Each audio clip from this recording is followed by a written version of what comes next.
na maraming tao ang handang bumili o gumastos ng malalaking halaga, maabot lamang ang tugatog ng tagumpay. Maabot lamang ang nais o maabot lamang ang kanyang hinahangad ng tagumpay sa dahilan upang siya ay makilala. Kung nasaan ang iyong kayamanan, naroroon din ang iyong puso. So nais kong tignan natin ang kasaysayang ito na napakahalaga rin sa ating pamumuhay bilang Kristiyano. Nais kong samahan niyo kung buksan ang aklat ng Mark chapter 12 upang makita natin ang ating sarili kung sa ating mga desisyon, sa ating mga gawa, kasama ba ang ating puso? Ito man ay mali, kasama ang ating puso, o nasa tama, kasama ba ang ating puso? May kaugnayan ito pagdating po sa pananalapi.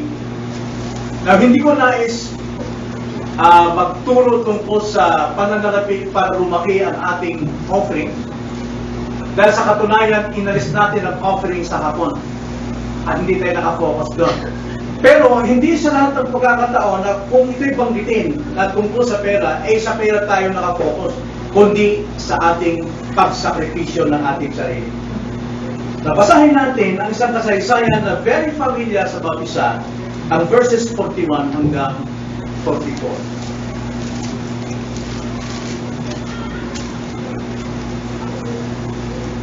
Umupo siya sa tapat ng kabangyaman at minasdan ang mga taong naghuhulog ng salapi sa kabangyaman. Maraming mayayaman ang naghuhulog ng malalaking halaga. Ngunit dumating ang isang babaeng balo at siya'y naghulog ng 20 na ang halaga ay halos isang pera. Hindi pa buong isang pera ang halaga ng kanyang hinulog. Tinawag ng Panginoon ang pansin ng kanyang mga alagad at sabi, pinalapit niya sa kanya ang kanyang mga alagad at sinabi sa kanila, katotohanan sinasabi ko sa inyo na ang dukhang balong ito ay naghulog ng higit kaysa lahat ng naghuhulog sa kabangyaman. Sapagkat silang lahat ay naghulog mula sa kanilang kasaganaan, ngunit siya, babaeng balo, sa kanyang kasalanan ay inihulog ang lahat ng nasa kanya ang kanyang buong kabuhayan. Ito ang salita ng Diyos at nais kong tignan natin ang isang sakripisyo na kalugod-lugod sa Panginoon. A sacrifice that is worthy sa ating Panginoon. Tayo po'y matalangin. Panginoon, alam ninyo ang aming puso kung saan ito nakapako. Marahil sa mga bagay sa sanlibutan, marahil sa inyo. At ito po, Panginoon, ay nababatay kung paano po namin pinalagahan ang kayamanan o ang pananalapi. Sapagkat sa kayamanan at pananalapi, dito na ilalarawan ang totoo naming pagkatao. Kaya tulungan niyo kami na unawain ito. At kung kami man, Panginoon, ay may pagkakamali at pagkaligaw sa aming pong paglilingkod sa inyo, ituwid ninyo kami sa pamamagitan ng mensahe ito. Ito ang aming dalangin sa pangalan ng Panginoon Jesus. Amen. Mahalaga pong malaman natin ang likuran ng kasaysayan ito. Ng ating Panginoon, siya po ay busy sa kanyang ministeryo. Bawat araw, walang nasasayang na sandali sa kanyang paglilingkod sa mga tao, sa kanyang pangangaral, sa kanyang pagtutuwid, sa kanyang panggagamot, sa kanyang mga himala. at sa kanyang mga babala. Katunayan, bago niya ibigay ang kasaysayan ito o ang pangyayaring ito, siya'y nagbabala sa mga tao tungkol sa mga bulaang mga taong mayroong patuwid na buhay mula sa kanilang relihiyosong pamamaraan. Nagbabala ang Panginoon dito tungkol sa false righteousness mula sa kanilang pagka-relihiyoso. At dahil dito, pagkatapos ng Panginoon sa kanyang buong maghapong ministeryo, pumunta siya sa lugar na kung saan naroon ang kaban ng tipan, at siya'y naupo roon sa tiyan niyang ginawa na siya'y maupo sa tapat nito upang mapagmasdan niya ang mga taong naghuhulog sa kabangyaman, sapagkat dito niya makikita ang totoong puso at motibo ng kanilang puso. Dito makikita kung sino yung bulaang taglay ang righteousness at ang totoong mga devoted worshipers. So pinili ng Panginoon na umupo sa tapat ng kabangyamang ito upang kilalanin ang mga bulaang katwiran ng mga reliyoso, kaiba sa mga tapat na mga devoted sa Diyos. Ang araw na ito, sa ayon sa ibang mga komentary, ay araw ng Paskwa. Pag sinabi po araw ng Paskwa or Passover Feast, punong-puno ng mga tao ang lugar na ito. Sa katunayan, yung sinabing kabangyaman, itong kabangyaman ito, ayon sa kanila, may kanya-kanyang direksyon niya kung saan gagamitin. Pero kadalasan ito ay para sa mga may hirap. At ang sisidlan po ng kabangyaman ito, mga abuloy, ay mayroong 13. 13 sisidlan, ng korte ay trumpet. At ito ay yari sa tanso. At hindi ito nakatayo na malaki yung bunganga, hindi, kundi nakatayo ito na yung malapad sa ilalim at maliit sa ibabaw. At yan ay hile-hilera at nakatalaga kung saan gagamitin ang pananalapi ito. Gaya ng ginagawa ng ating deacons na ating pananalapi ay nakatoka kung saan-saan. So, maganda po ito.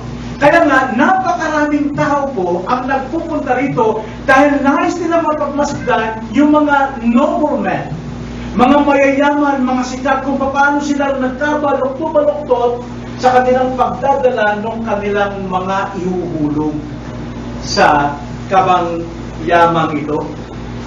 So, tahimik ang buong paligid kapag nakikita nila ang mga mayayaman na talagang nagkakakuba-kuba na sa pagpasan ng kanilang ibibigay. At may hagdanan ang bawat butas na ito na ang bunganga o lapi ng kabangyaman ito ay nangingintawag dahil sa pagsagi ng mga kamay ng mga taong naguhulog ng kanilang mga abuloy.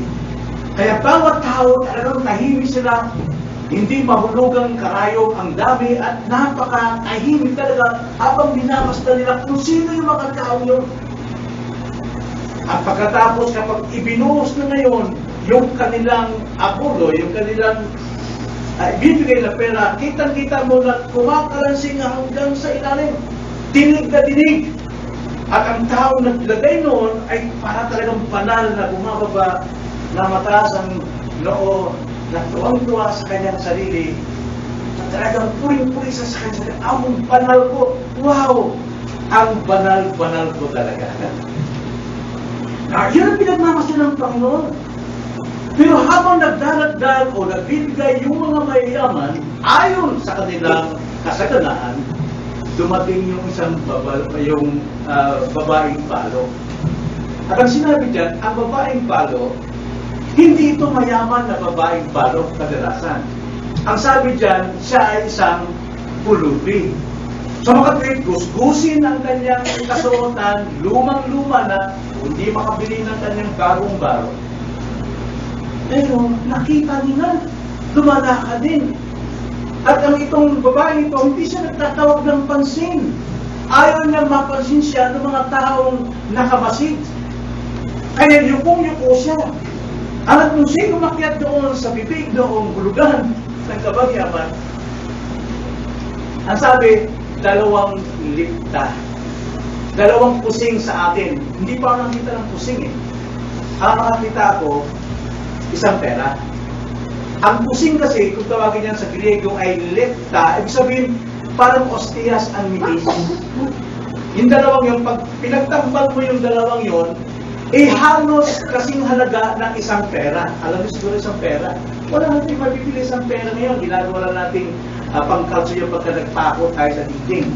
Noong araw, sa Bisaya, 1 pera mo, makakabili ka ng biskwit na ganyang kalapad. Kung tawagin yan, tap-gap. No? Yung biskwit na yan, yung gawa sa kamuting kahoy, nilalagyan ng latik. 1 pera lang yun. Inabot ko pa yun. Ngayon, hindi nyo inabot yun. Yun ang biskwit na 1 pera lang. At mahalaga ang mamira ng araw kasi pinanglalaban yan sa raya kung tawagin. May pasukan ng mga kababaihan. Babae tayo nagsusukan yan. Kaya nakakaipon sila ng mga tagsakadako sa Bisaya pa. Tagsakadako. Siguro, mga Bisaya rito, hindi nyo alam bumilan ng binisaya na bilang eh. Paano yung binisaya sa 1? Usa. Sa yan. Siyam. Ganyan. Anak pulo. Ano? Siyam se. Anak pulo usa. Yung 20 sa Bisaya. Kastila. Oh, Kauhaan. Kawahan mo sa ako. Ayan. Wala tayo sa topic natin. So, mamera, yun ang halaga. Itong babae ito, yun ang kanyang inihulog. Nakita ni Kristo ang paghanga ng maraming mga tao na nanonood doon sa mga mayayaman. Pagka bumagsak na yung kanilang pera, kumakalisin na ang mga tao naman, hindi ba madroy na mukha sa katuwaan, nagpupunyi sila. Pero itong babae ito, hindi siya pinansin. Na makita naglalakad siya, tumalikod sila, inantay nila yung mayaman. Pero alam niyo, ang Panginoon, napansin ng Panginoon ang gusgusing bagong babae ito. Habang marami ang naguhulog, pero ito tinignan ng Panginoon, na halos pumapalakpak ang puso ng Panginoon nung makita niya ang babae ito na naghulog ng 2 kusing ng halaga halos ay 1 pera. Halos siya napatayo at nagbigay ng standing ovation sa ginawa ng babae ito. Kaya tinawag niya ang kanyang mga lagat, halika kayo dito. Masdan niyo itong babae ito. Napasahin natin sabi sa verse 43, pinalapit niya sa kanya ang kanyang mga alagad at sinabi sa kanila, katotohanang sinasabi ko sa inyo na ang dukhang barong ito ay naghulog ng higit kaysa lahat ng naghuhulog sa kabangyaman. Yun ang kanyang judgment. Why? May sagot sa verse 42, sapagkat silang lahat, yung mga mayaman na naghulog mula sa kanilang kasaganaan, ibig sabihin sobra-sobra lang. Ngunit siya, sa kanyang kasalatan, sa kanyang pagkapulubi, ay inihulog ang lahat ng nasa kanya. Ano ibig sabihin ng lahat ng nasa kanya? Ang kanyang buong kabuhayan. Maring yung 2 kusing na yun, ang bubuhay sa matandang yon na palo sa maghapong yon. Pero hindi niya ito pinag-alinlangan na ibigay sa Panginoon. Sapagat ang babaeng balong ito, hindi siya nagpapatawag ng pansin sa mga tao, kundi siya, alam niyang siya ay nakikita ng Panginoon. Kaya nung ihulog niya ang 2 kusing ito na hindi na rin ng mga tao kung kumalansin man, pero kaasin ang sinabi ng babae sa kanyang labi, I love you, Lord. Ibinibigay ko ang lahat ng nasa akin. Para sa iyo. Alam po yun ang kumalansing ng mga tao. Ibinigay niya ang kanyang buong puso at buhay. Dalawang binigay niya, puso at buhay. Hindi niya sinabing hindi katanggap-tanggap ang kalooban ng mayaman. Hindi sinasabi nito, tinatanggap ng Panginoon ang kaloob ng mayaman na malalaki. Pero isa lamang ang binigyan ng award ng Panginoon na kaloob kung alin pa yung pinakamaliit. Now, ano pong layunin natin ngayong hapon?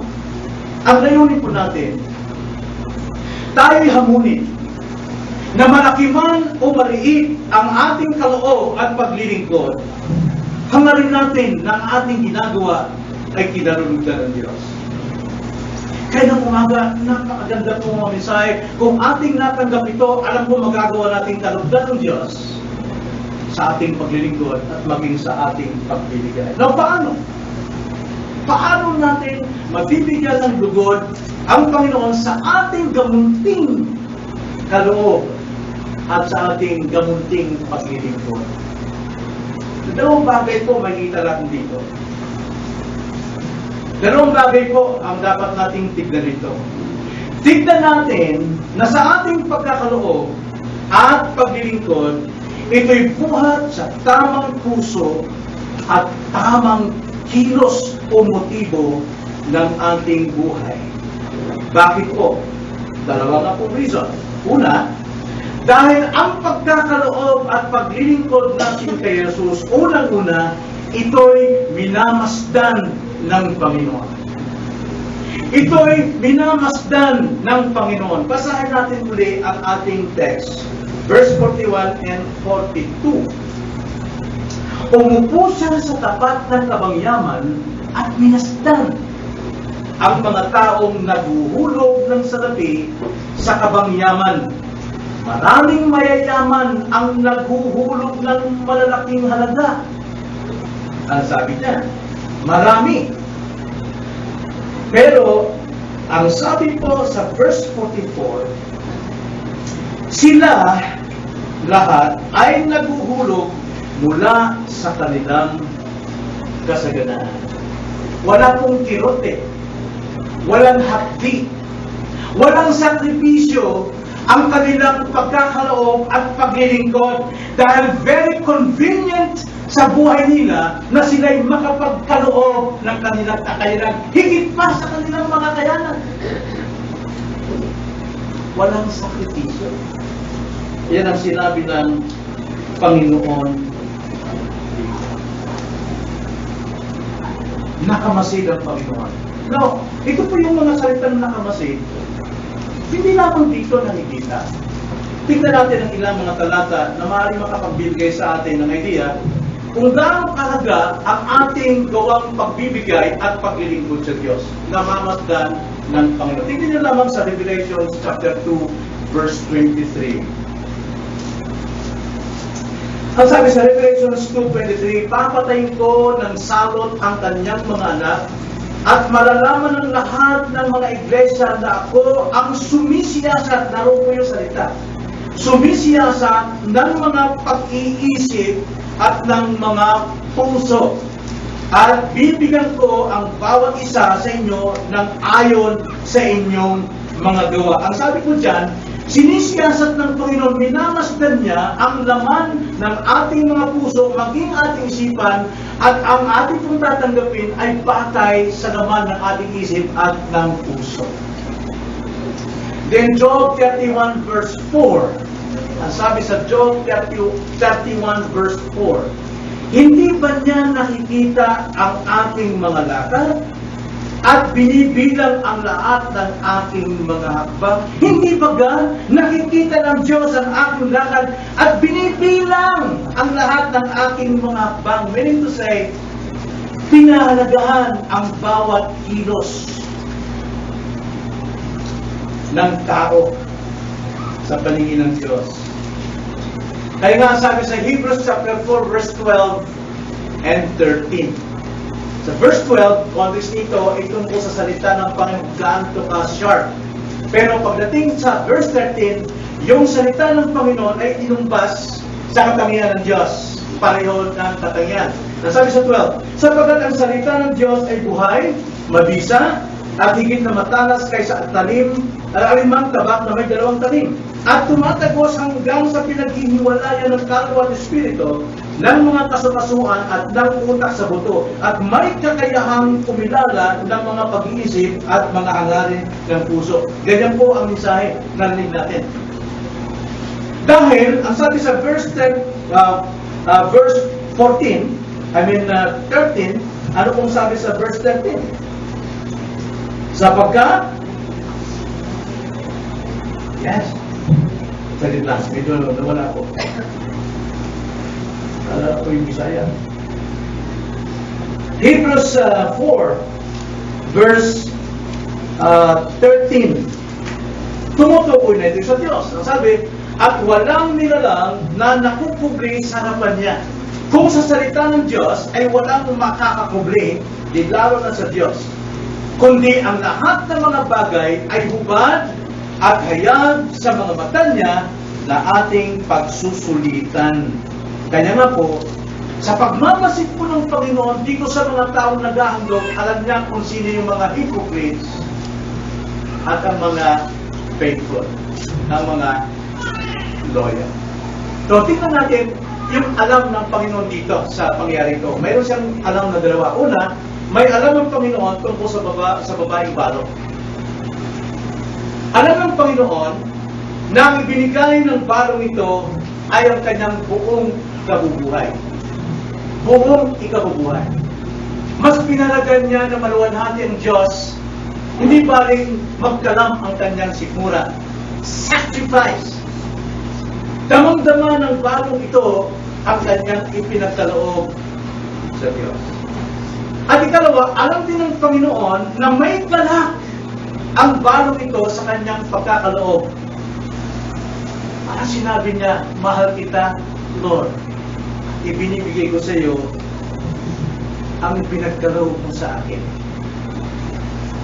At ikatlo, may alam ang Panginoon na ang babaeng ito, ang balong ito, sa kanyang pagkakaloob, alam niyang nakikita siya ng Diyos at hindi tao, mata ng tao, kanyang hinahangad, kundi ang kaluguran ng Diyos. At ikalawang alam ng Panginoon dito ay yung pagkaalam niya sa ibang mga taong nagkaloob.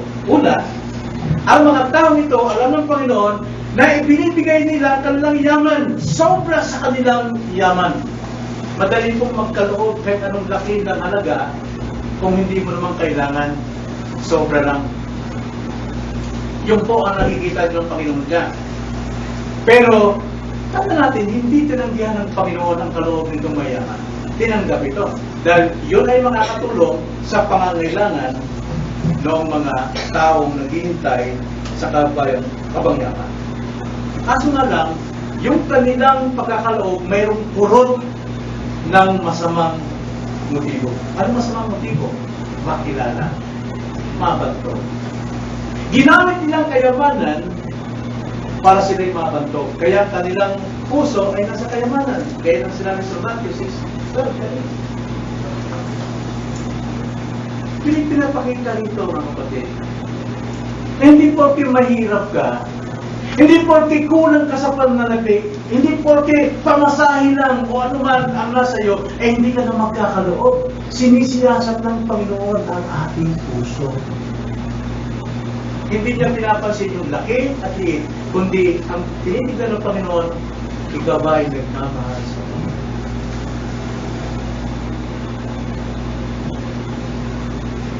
Ang mga tao nito ay nagkakaloob para sa tao, hindi sila nagkakaloob para sa Diyos.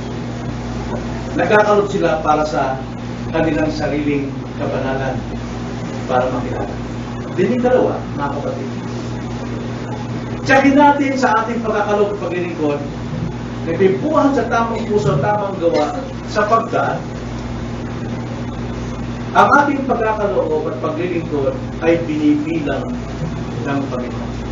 Hindi lamang niya minamasdan, pero binibilang ng Panginoon. Ibig sabihin ng binibilang, kinukwenta.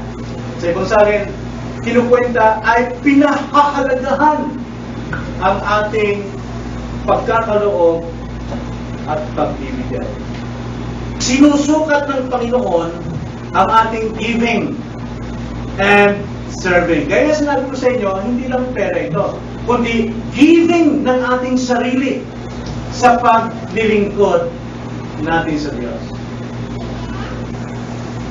Naibibigay ba natin? Kinukwenta ito ng Panginoon. Ang kaloob ng balo ay isang sakripisyong kalugod-lugod sa Diyos. Dahil nagkaloob siya ayon sa kanyang ikinabubuhay. Kalahin mo, maaaring yun na lang kanyang maging pagkain sa maghapon, pero ipinahayag pa rin niyang kanyang pagmamahal sa Diyos. Kaya nga sabi, kung nasaan ang iyong kayamanan, kasunod ang iyong puso. Eh, kayamanan at pinagyayaman ng balong ito ay ang Diyos. Kaya walang question ang kanyang puso.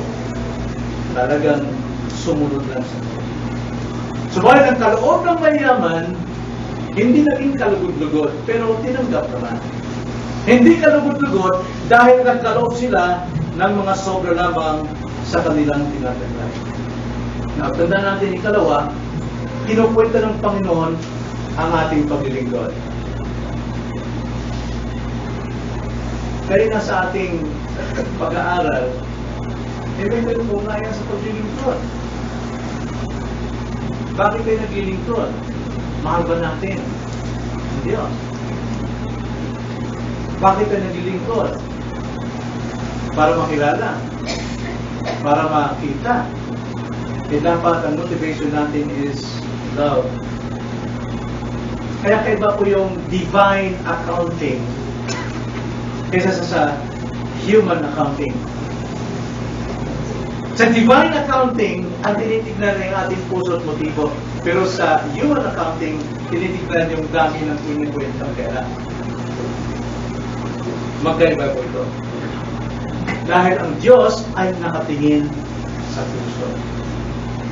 Tandaan mga kapatid, ang Diyos ay nakatingin sa ating puso.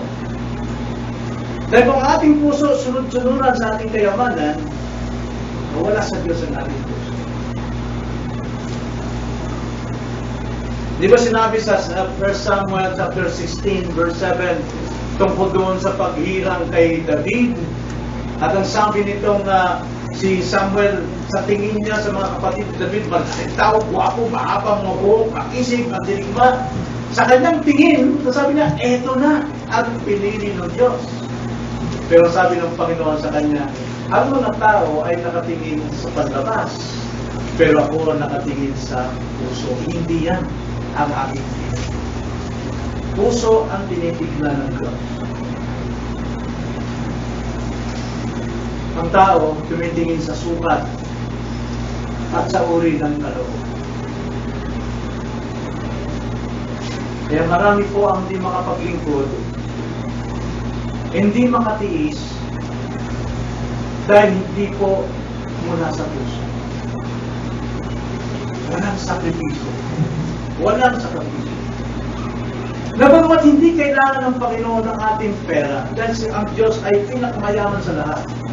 Ngunit tinatawagan tayo ng Diyos na magbigay ng ating buhay upang ipaglingkod sa Kanya. Yun ang binibigay, ang hiningi sa atin ng Panginoon. Bakit po? Upang may sagawa natin ang kaloob ng biyaya sa atin.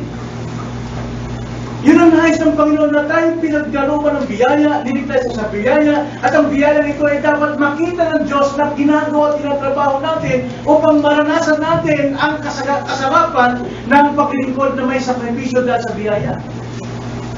Hindi tayo namumuhay sa biyaya pagka walang sakripisyo. Kaya sinasabi ko palagi sa misis ko noong araw, noong araw pa yun, kapag siya sa bahay, alam siyempre, mga binata, mga dalaga, pasaway, sa mission house, yung dami-dami namin noon, nagkakalat, hindi mo na makapagwalis, nagtatabog siya palagi. Galit siya. Dahil pagdating sa luto, walang tumutulong.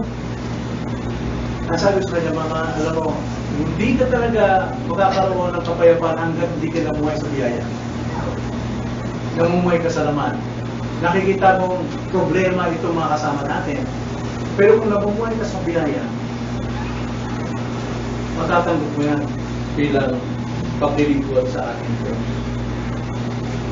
Alam mo kung bakit ganito ang biyaya? Upang may pabuhay natin ito. At malaman natin at maranasan natin ang kagalakan sa pagbibigay ng sakripisyong kalugod-lugod sa Diyos. Kung convenient lang tayo, kung maganda lang panahon natin, wala tayong karamdaman, wala tayong isipin, at doon lamang tayo maglilingkod na walang puna, ay hindi natin maramdaman yung sakripisyo talaga. Na hindi natin may padama sa mga tao kung gaano ang ating pagmamahal sa Diyos. Sarap lang eh. So ito po, ang nais kong ibahagi sa atin, isang sakripisyong kalugod-lugod. Kaya sa ating pong pagtatapos, gusto kong manawagan sa ating lahat.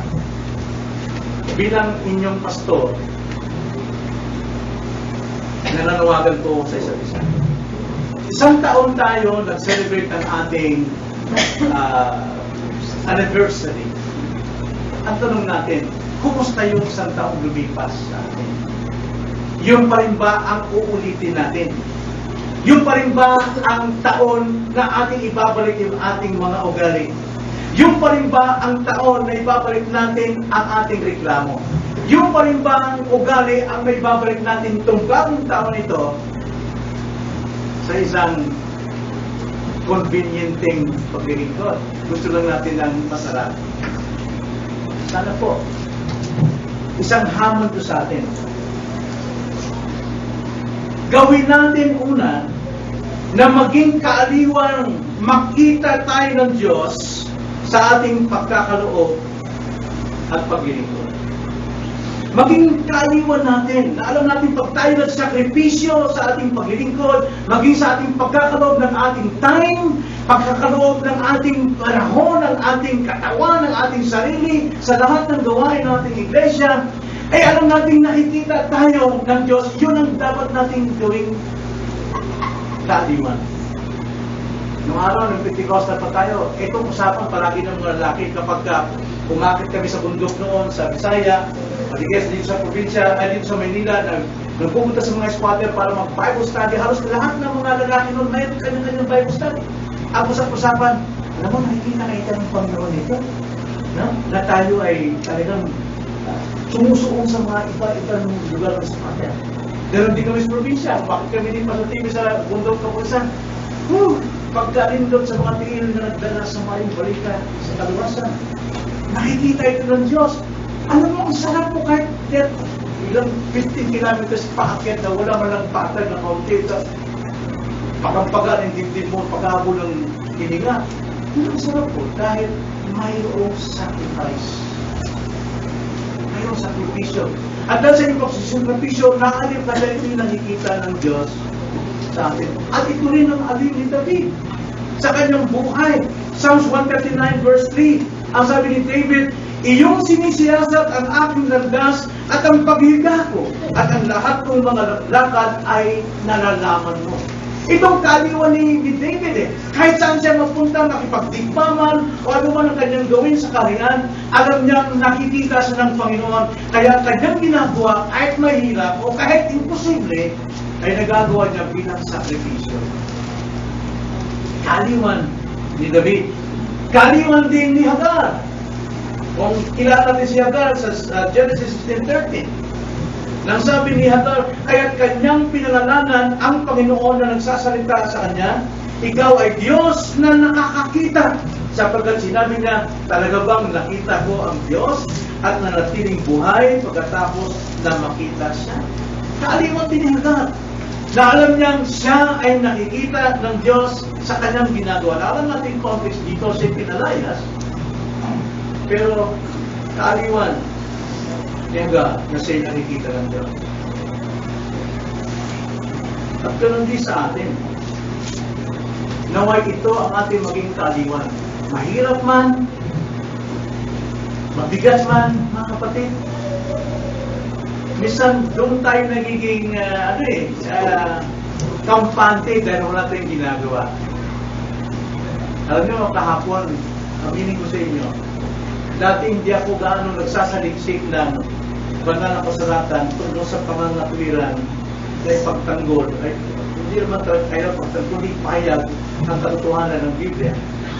Nahamon ako, diyan nakatulog ng alas 2 dahil sa pag-iisip ko, ano ba yung salita ng Diyos na dapat kong ipayag na kapag ang tao na siya dumating na sa bahay. Hindi ko napansin yung kahapon yung bisita natin na gusto mag-presa ka dito. Bigyan mo po isang time sa oras para mag-testimony. At kung hindi mo mag-testimony, mag-preach. At maraming tinesting niya ako ng 3 tanong. At 3 tanong ng pastor, tatanong ko sa'yo kung talagang tama kayo. Wala hawon ako doon ah. Eh nung pag-uwian na, si Sister Sally lumapit siya akin, Pastor, sino ba yun? Bisita natin sis. Anong tanggapin? Hindi, bisita natin. Hindi pwedeng. Eh kung sa bahay, huwag mong tanggapin. Hindi delikado yun. Pero alam niyo ba, kailangan tanggapin natin. Pero, ito yung hamon sa akin, naging active namin yung puso kong saliksikin yung salita ng Panginoon. Kailangan ko mag-sacrifice talaga na hanapin ang katotohanan para siya ay pabulaan. Nasa naman, siya man ay makabig talaga siya sa katotohanan. Eh, hindi na yun eh. Eh, parang ito yun eh, nung araw. Lagay nung susukatan ng alam. Ginagawa niyo ng pulutan yung versikulo. Sabi nga ng Still Owning, sira na lang yung Bible believers na dahil pinapulutan doon. Eh ganun ka, pero ano na, sa biyaya ng Panginoon, nagbukas sa kanya. Isang hamon din sa akin to na mag-pray ko siya, mag-pray ko yung anak niya, dahil ganun na ako dahil kalahubog. Kita yung kwento niya kayo na, sinigiran yung pasugaran doon. Kaya napasubo din ako. Ako rin, may kagawa rin tiyuhin namin, ayaw magpataro, nagtaro sa sugal. Eh, simple tiyuhin namin yun, eh, nagwawala. Ay, itong walang, yung pasugalan. Di pinunta kami, nakatutok ng baril, at pinagawa ko ng baril yung isang pulis. Nakatutok kami.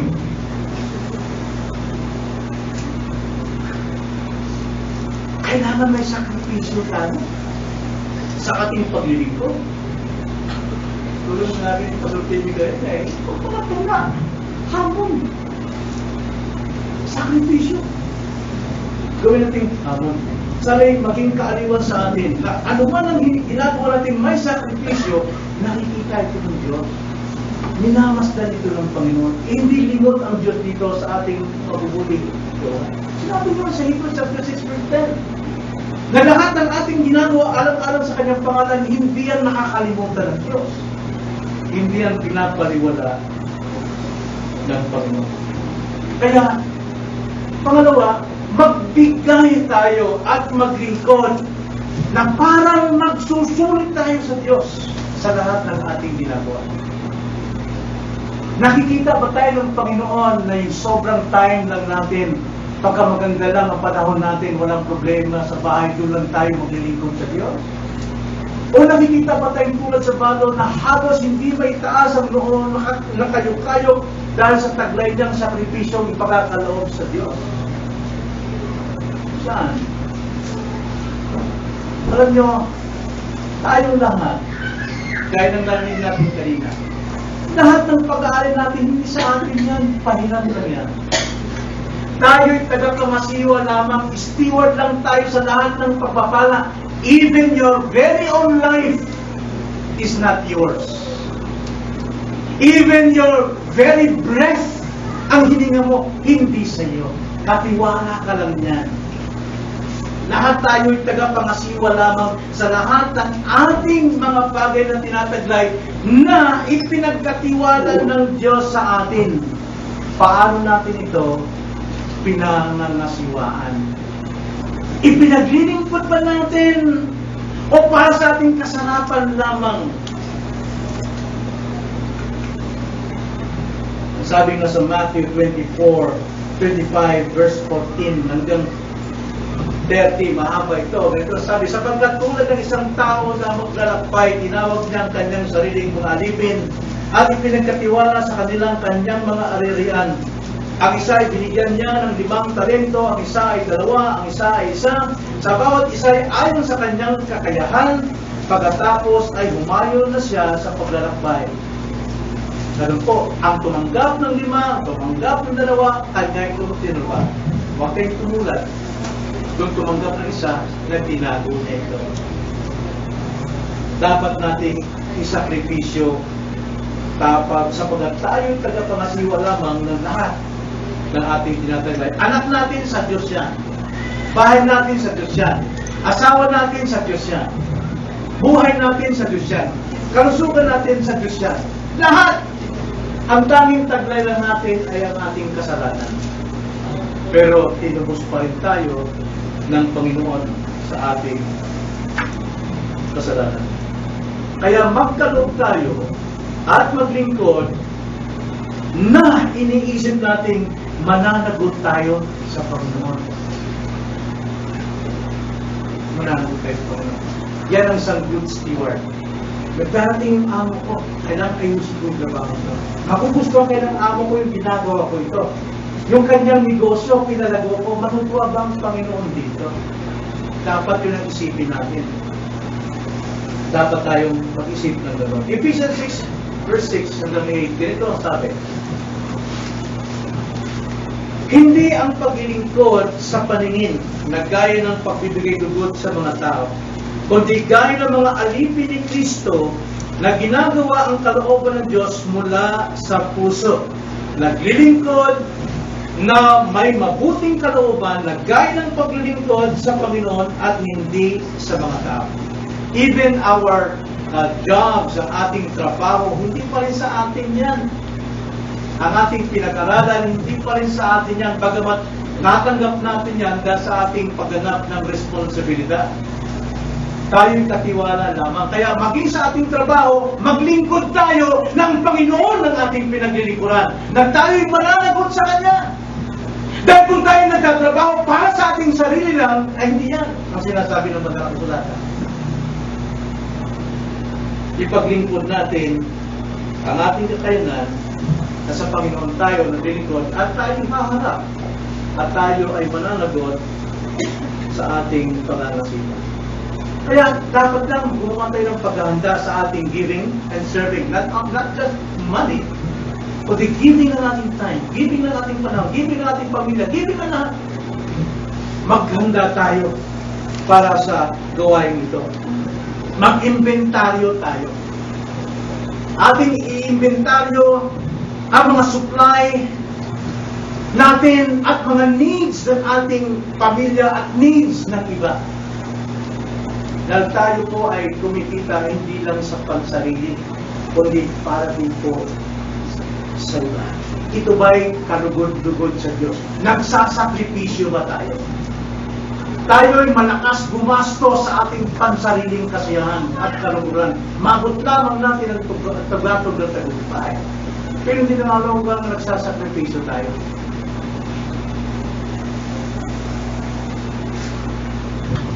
Alam niyo yung kaban na yun, diba? Ay kaban ng yaman. Bawat may yaman, naglalagay doon, talagang nagagamit yun ng mga taong mahihirap sa kanilang buong bayan. Pero yung kaloob ng isang taong inalog na ng Diyos, alam kong gagamitin yung maliit talagang to na sa tingin ng tao, walang kwenta, pero yung gagamitin ng Panginoon para maligtas yung mga taong nananalangin ng supply mula sa Diyos. Ang tamang puso na naglilingkod sa Diyos, yun ang gagamitin niya para maligtas sa mga taong nananalangin ng kaligtas.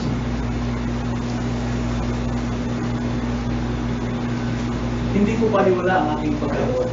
Kung lang sabihin maliit lang, wala kinikita, paano pagdidilin ko pagkaroon? Kumasahe ko lang ito. O 2 pesos pa uwi, o 2 pesos pa punta rito. 2 piso lang na ibigay ko, ay yung nagtitira sa akin. Tinanggap ko ng Panginoon yung 2 libo. Yung pang 2 piso. Ang mahalaga doon, ibibigay mo ba? Pati yan. Dahil mahal mo ang Panginoon. Tingnan yung halimbawa ng balong ito. Kasi ginamit nagmodelo ng Panginoon sa isang totoong tagapangasiwa na naging kalugod-lugod sa Diyos na dapat nating tularan. Ibinigay niya lahat ng tinataglay niya. Yung sandali mo, lahat ng kanyang ikabubuhay, ipinagkaloob niya. Na sa pagkakaloob mismo ng kanyang sarili sa Panginoon, ganap na commitment ang kanyang ibinigay. Buong pagpapakababa, buong pagmamahal, ibinigay niya. Bilang pagtupad din, bilang pagtulad din kay Kristo at sa kanyang sakripisyong tularan din natin siya. Na bagamat si Kristo sa Diyos nakaupo sa trono at siya'y makapangyarihan, pwede siyang mag-command na anumang mangyari kailangan ng tao, pero sinakripisyo niya na siya'y bumaba at magkatawang tao. Siya ay mamuhay bilang isang sanggol na masyadong delicate. Pero yun ang kinalagyan ng isang Diyos na nagkatawang tao. At namuhay siya sa habang panahon, pagtsatsaga, na nagpapailalim sa kanyang mga magulang, naging masunurin, nagsakripisyo siya hanggang siya maglingkod sa mga alipin, sa mga mahihirap, sa mga kriminal, sa mga taong hindi karapat-dapat, hanggang sa krus na Kalbaryo, ibinigay niya ang kanyang buhay, alang-alang sa iyo. At dapat nating tularan ang kanyang paglilingkod upang siya naman ang makatanggap ng luwalhati mula sa atin.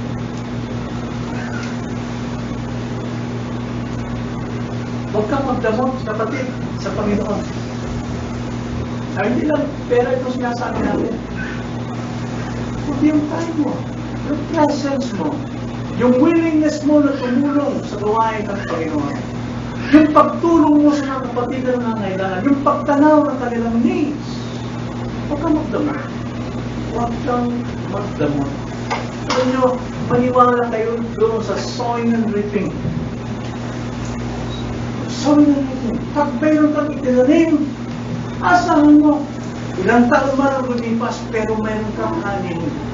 Pero kung wala kang itinanim, bilang ka lang sa iyong sarili, wala ka talaga abutin. Hanggang maubusan ka na magiging sarap-sarap, doon ka lang mag-iisip.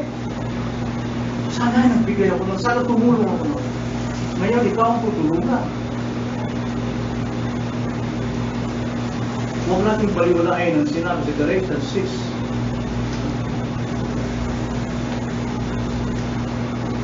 Anihin ng tao ang kanyang tinanim. Bagamat ang context doon ay kasamaan, pero may isang principle na kung tayo nagtanim ng pag-ibig, maraming iibig sa atin. Kung tayo nagtanim ng pananangin sa ating kapwa, maraming mananangin sa atin.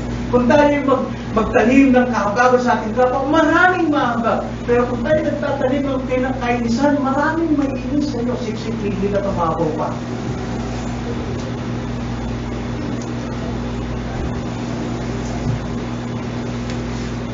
Kaya natin sinasabi natin na pati mga bata, tulungan natin sila kung ano yung ating pagmamahal sa Panginoon.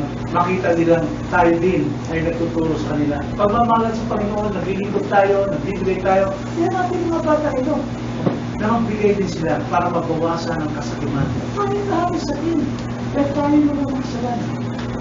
Pero habang tayo ay nagbibigay ng sakripisyo na babawasan ng ating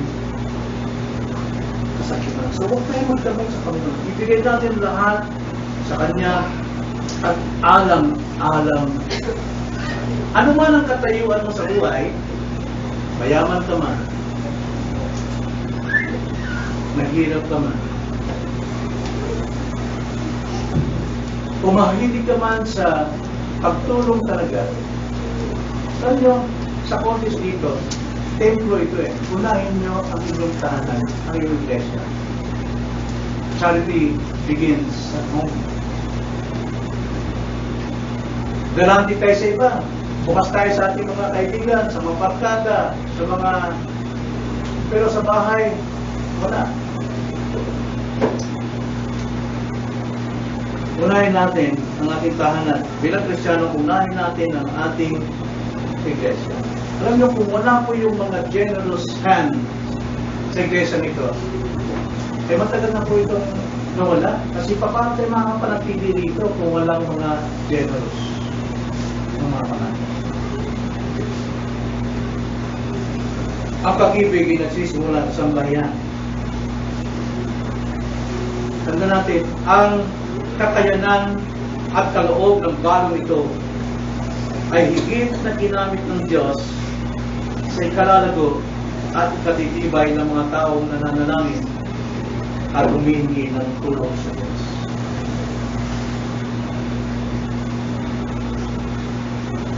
Kaya tanong ko mga kapatid, ikaw, pagsasakripisyo ba ang iyong kaloob at paglilingkod sa Diyos? Napipilitan ka ba? Pag napipilitan ka, yun ang dapat mong tanggapin sa sakripisyong kailangan. Sa paglilingkod sa Diyos, hindi dapat napipilitan. Kundi, sabi nga ng panagtili kanina, isang nanay, napipilitan gumising, pero gagawin niya, dahil ang tama. Kung sinabi ng Panginoon, Sir, gawin natin ang tama kahit hindi tayo sang-ayon marahil sa pamamaraan ng paglilingkod. Sakripisyo tayo. Para pagpalain na lumago naman ng ating Diyos. Marami po tayong dapat gawin sa iglesia nito. Tulad kanina, si Akilan President, ang kanilang tahanan ay ginawang ipunan ng mga iglesia. Kaya mga, bakit din natin gawin yun? Bakit din natin gawin? So, handa mo ay pagkaloob ng may sakripisyo ang iyong paglilingkod sa Diyos. Kailangan natin isang sakripisyong kalugod-lugod. Tayo na lang.